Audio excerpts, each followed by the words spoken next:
Hello guys, first day in my life Mumbai.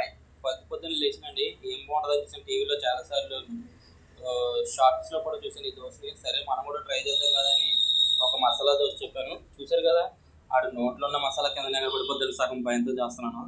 కానీ దోశ అయితే బాగానే ప్రిపేర్ చేసి అనిపించింది. ఓవరాల్గా మన దోశ రెడీ అయిపోతుంది. దోశ కాస్ట్ వచ్చేసి 50 రూపాయలు చెప్పాడు మసాలా దోశ. ఓవరాల్గా నాకు బాగా నచ్చింది. సరే మొత్తానికి ఓ దోశ మనకు రెడీ అయిపోయి మన ప్లేట్లో పెట్టి ఇచ్చాడు. చూశారు కదా, చట్నీ అయితే గట్టిగానే ఇచ్చాడు, చట్నీ విత్ సాంబారు. సరే ఉదయం టిఫిన్ లాగా అయిపోయింది. మధ్యాహ్నం ఏం తిందామని ఆలోచిస్తుంటే పక్కన ఒక రెస్టారెంట్ కనిపించింది. రెస్టారెంట్కి వెళ్ళి వెళ్ళగానే ఏం ఆర్డర్ ఇచ్చారనుకున్నారా? ఏంటి కదండి, తక్కువ ప్రైస్లో ఏముంటుందని చూస్తే ఎగ్ ఫ్రైడ్ రైస్ కనిపించింది, విత్ చికెన్ కూడా అన్నాడు. సరే కదా అని ఎలా ఉంటుందో ట్రై చేద్దామని ఆర్డర్ ఇచ్చాను.